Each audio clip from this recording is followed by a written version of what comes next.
सफ़ा नंबर 112। जब उन्होंने उसे दिखाया कि कलाम मुकद्दस की पेशनगोइयां यस्सु की ज़ाते गिरामी में कैसे पूरी हुई, तो अपुल्लोस ने उन्हें खुशी से कबूल किया और अपने काम की वजह से इफिसस से करंथस में गया। तो इफिसस के ईमानदारों ने उसे करंथस के मसीहियों के पास तारफी खत देकर भेजा। उन्हें ये यकीन था कि वो उनके लिए बेहतरी का मौजिब होगा। करंथस के मसीहियों में बेचैनी थी। आजादाना जिनसी ताल्लुक रखना जोरों पर था। ईमानदारों के मुकदमात बेदीनों की अदालत में थे और कलीसिया की धड़ेबंदियों में झगड़े हो रहे थे। जैसे हालात बन रहे थे वो बिल्कुल दुरुस्त थे। अपुल्लोस पौलुस रसूल के एक मुआविन बन गए। उनकी आमद पर उनके लिए ऐसी शक्ति बन गए जिन्होंने फजल से ईमान पाया था। मुकद्दस लूका आमाल की किताब में लिखते हैं, क्योंकि वो किताब मुकद्दस से यस्सु का जिक्र होना साबित करके बड़े जोर शोर से यहूदियों को ऐलानिया कायल करता रहा। आमाल उसकी 18 की 28। करंथस में अपुल्लोस के हामियों की पौलुस रसूल से रकाबत कभी भी हकीकत ना बन पाई। पौलुस रसूल ने बाद में खत लिखा, मगर खुदा ने बढ़ाया। पहला करंथियों उसकी 3 की 6। बहुत सालों बाद मार्टिन लूथर भी इससे मुत्तफिक थे और बहुत सारे और भी, कि दर हकीकत अपुल्लोस ही अजीम अब्रानियों के खत के नामालूम मुसन्निफ थे। करंथस में मखदूश हालात के जवाब में पौलुस ने तारीख का करंथियों के नाम पहला अजीम खत लिखा। अगरचे ये अजीम तरीन तो ना था, मगर इसका सबसे ज्यादा हवाला दिया जाता है। इसमें उन्होंने उन रिपोर्ट्स के मुतालिक जो मवाद लिखा था, दरअसल उनका जवाब दिया। उन्होंने आगाह किया कि कलीसिया में धड़ेबंदी जैसी कोई चीज नहीं, क्योंकि उन्होंने पौलुस या अपुल्लोस या कैफा के नाम से बपतिस्मा नहीं पाया। पौलुस शमौन पतरस को आरामी नाम से ही पुकारते थे। करंथियों के पहले खत में पौलुस रसूल जिनसी बदचलनी की खौफनाक बातों का तदारुक बयान करते हुए कहते हैं कि मैं कुछ भी कर सकता हूं, मगर गुनाह का गुलाम ना बनूंगा। ना पौलुस, ना पतरस और ना ही अपुल्लोस उनके लिए मसलूब हुए थे। ये मसीह थे जो उनके लिए मुए और सब ने मसीह का बपतिस्मा लिया। फिर वो हरासा करने वाली जिनसी बदचलनी की तरफ मतवज्जा होते हैं। एक जिनसी ताल्लुक के मामले से पहलू तही की जा रही थी। ये एक ऐसी बात थी कि बेदीन भी इससे आंखें ना चुराते। बजाय शर्मिंदा होने के वो इस पर फख्र कर रहे थे। क्या इन्हें एहसास ना था कि ऐसी शर्म की बात पूरी कम्युनिटी को मसमूम ना कर देती? शराबी, चोर, बुतपरस्त, जादूगरों को जमात से खारिज कर देना चाहिए था। उनके ख्याल में शरीयत से आजाद होने से उनको लाइसेंस मिल गया कि वो बदचलनी में पड़ जाएं। मसीही होते हुए मैं कुछ भी कर सकता हूं, लेकिन इसका मतलब ये नहीं कि मेरे लिए सब कुछ रवा है और मैं कुछ भी कर सकता हूं, मगर मैं गुनाह का गुलाम नहीं बन सकता। पहला करंथियों उसकी 6 की 12 आयत। इसलिए हरामकारी से ऐसे भागो जैसे बीमारी से भागते हो। पहला करंथियों उसका 6 बाब उसकी 18 आयत। मर्द के लिए अच्छा है कि औरत को ना छुए, लेकिन हरामकारी के अंदेशे से हर मर्द अपनी बीवी और हर बीवी अपना शौहर रखे। शौहर बीवी का हक अदा करे और वैसा ही बीवी शौहर का। बीवी अपने बदन की मुख्तार नहीं बल्कि शौहर है। इसी तरह शौहर भी अपने बदन का मुख्तार नहीं बल्कि बीवी। तुम एक दूसरे से जुदा ना रहो, मगर थोड़ी मुद्दत तक आपस की रजामंदी से, ताकि दुआ के वास्ते फुर्सत मिले और फिर इकट्ठे हो जाओ। ऐसा ना हो कि गलबा नफ्स के सबब से शैतान तुमको आजमाए। पहला करंथियों उसका 7 बाब 2 से 5 आयत। जहां तक शरीयत मानने वाले या ईमान रखने वाले की बात थी, तो इस सवाल को जांचने का एक और तरीका भी है। पौलुस ने उसके लिए दुआ करने के लिए कहा ताकि खुदा अपनी नेमतें हमें अता फरमाए और उन सब से बढ़कर अपनी मोहब्बत हमें मरहमत फरमाए। 21वीं सदी तक लफ्ज मोहब्बत इंसानी जज्बात के मुतालिक कई मानों में इस्तेमाल होता रहा। नतीजतन इसके असल माने फौत हो गए। C.S. लुईसी जो अंग्रेजी अदब की अजीम आलिम हैं, उन्होंने इसकी 4 शक्लें बनाई जो मुख्तलिफ माने देती हैं, जिनको अंग्रेजी और उर्दू अदब में मोहब्बत से ही ताबीर किया जाता है। उन्होंने बयान किया कि यूनानी में 4 अलग अल्फाज हैं। पहला लफ्ज स्टोर्ज है, जिसको स्टारगा पढ़ा जाता है। इससे मुराद ऐसी मोहब्बत या लगाव है जो बुजुर्गों के लिए होता है या पालतू जानवरों के लिए होता है। दूसरा लफ्ज फिलिया है, यानी साथी के लिए है। एक की सबके साथ और सबकी एक के साथ रफाकत, जैसे फौज में या बास्केटबॉल की टीम में होती है। तीसरा लफ्ज एरोस है, ऐसी जिनसी मोहब्बत जो आशिकाना जैसे मर्द और औरत में होती है। लुइस उसे वीनस किसी जिनसी मोहब्बत, ख्वाहिश जिसे मोहब्बत कहा ही नहीं जा सकता।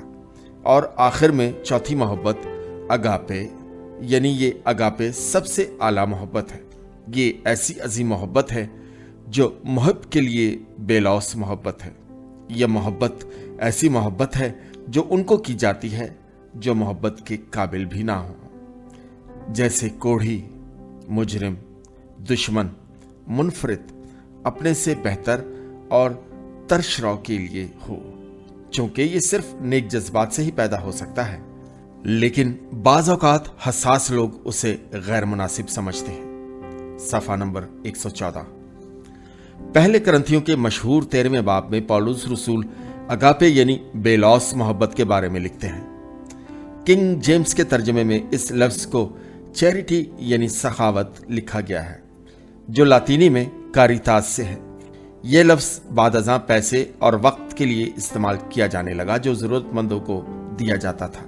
पौलुस रसूल लिखते हैं, अगर मैं आदमियों और फरिश्तों की ज़ुबानें बोलूं और मोहब्बत ना रखूं तो मैं ठनठनाता पीतल और झंझनाती झांझ हूं। और अगर मुझे नबुवत मिले और सब भेदों और कुल इल्म की वाकफियत हो और मेरा ईमान यहां तक कामिल हो कि पहाड़ों को हटा दूं और मोहब्बत ना रखूं तो मैं कुछ भी नहीं। अगर अपना सारा माल गरीबों को खिला दूं या अपना बदन जलाने को दे दूं और मोहब्बत ना रखूं तो मुझे कुछ फायदा नहीं। फिर वो मोहब्बत की तारीफ यूं बयान करते हैं, वो ऐसी सिफ्त है जो मसीह की खूबियों की महराज है। मोहब्बत साबिर है जो तामीर करती है। मोहब्बत हसद नहीं करती। मोहब्बत शेखी नहीं मारती, फूलती नहीं, नाजेबा काम नहीं करती, अपनी बेहतरी नहीं चाहती, बदकारी से खुश नहीं होती बल्कि रास्ती से खुश होती है। सब कुछ सह लेती है, सब कुछ यकीन करती है, सब बातों की उम्मीद रखती है, सब बातों की बर्दाश्त करती है। मोहब्बत को जवाल नहीं। नबूवतें हों तो मौकूफ हो जाएंगी, जुबानें हों तो जाती रहेंगी, इल्म हो तो मिट जाएगा। दरअसल अब हम बच्चों की मानिंद हैं और हमें बालिदगी हासिल नहीं होती। जब मैं बच्चा था तो बच्चों की तरह बोलता था। बच्चों की सी तबीयत थी, बच्चों की सी समझ थी, लेकिन जब जवान हुआ तो बचपन की बातें तर्क कर दी। अब हमें आईने में धुंधला सा दिखाई देता है, मगर उस वक्त रूबरू देखेंगे। इस वक्त मेरा इल्म नाकिस है, मगर उस वक्त अपने पूरे तौर पर पहचानूंगा जैसे पहचाना गया हूं। गर्ज, ईमान, उम्मीद, मोहब्बत तीनों दायमी है, मगर अफजल इनमें मोहब्बत है। पहला करंथियों उसका 13वां बाब 11 से 13 आयत। मोहब्बत का यह बयान सदियों से चला आ रहा है। बच्चे उसे जुबानी याद करते हैं, मुकद्दसीन इसका गहरा मुताला करते हैं, स्कूलों में उसे फ्रेम करके लगाया जाता है, बिशप इसका बार बार हवाला देते हैं, सियासतदान, हिंदू गुरु और इश्तराकी बेदीन हर जुबान में उसे मकाला के तौर पर इस्तेमाल करते हैं, और हर ज़बाने में मुतरजमीन को चैलेंज किया जाता है कि इसके माना को मुनासिब तौर पर पेश करें। हालांकि इसे पौलुस रसूल ने पहली सदी में मशरकी बहर रोम की बंदरगाह के गंदे शहर के बेराह मसीहियों को नसीहत की थी। पौलुस रसूल ने करंथियों के पहले खत के 12वें बाब की 4 से 21 आयात में बड़े इख्तिसार और खुसूसी तौर पर यह बताया है कि अशाए रबानी को कैसे मनाना चाहिए। इसमें उन्होंने ऐसी मसीही कम्युनिटी की तस्वीर पेश की है जो अपनी ज़ात में इसकी मुस्तकिल बुनियाद समझी जाए मसीही ना तो कोई अच्छे इदारे थे और ना ही तंजीम थे, बल्कि वो ऐसा इंसानी गिरोह थे जो एक दूसरे से अलग हजारों अफराद का मजमुआ थे, लेकिन एक मकसद के लिए एक साथ काम कर रहे थे। सफ़ा नंबर 115। पौलुस रसूल अशायरबानी के असूलों को मुरतब करते हैं। करंथस में मसीहियों का लालच बड़ा ही मायूसी का बायस था और पीने में भी उस रफाकत में नादीदा थे। करंथस में पौलुस रसूल के नौमरीदों का रवैया बड़ा ही बेईमाना था, इसलिए उन्होंने इफसस से खत के जरिए उनके रवैये का इजहार करने में हिचकिचाहट महसूस ना की। शराब पीना, झगड़ा करना, फहाशी करना, हम जिन्स की इल्लत, हरामकारी और ऐसी मकरूह बातों की हद ही ना रही थी।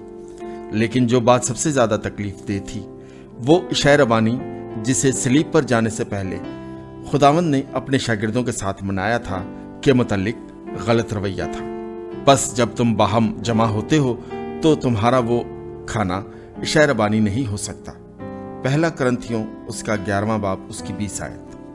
पौलुस रसूल ने लिखा, उन्होंने बड़ी दिलशिकन बातें सुनी थी, क्योंकि खाने के वक्त हर शख्स दूसरे से पहले अपना इशा खा लेता है और कोई तो भूखा रहता है और किसी को नशा हो जाता है। क्यों? खाने पीने को तुम्हारे घर में नहीं, या खुदा की कलीसिया को नाचीज और जिनके पास नहीं उनको शर्मिंदा करते हो। क्या इस बात में तुम्हारी तारीफ करूं? मैं तारीफ नहीं करता, क्योंकि ये बात मुझे खुदावंद से पहुंची और मैंने तुमको भी पहुंचा दी कि खुदावंद यीशु ने जिस रात वो पकड़वाया गया रोटी ली और शुक्र करके तोड़ी और कहा, ये मेरा बदन है जो तुम्हारे लिए है, मेरी यादगारी के वास्ते यही किया करो।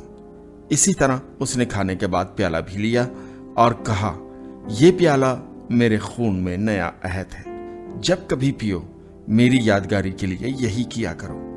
क्योंकि जब कभी तुम ये रोटी खाते और उस प्याले से पीते हो तो खुदावंद की मौत का इजहार करते हो जब तक वो ना आए।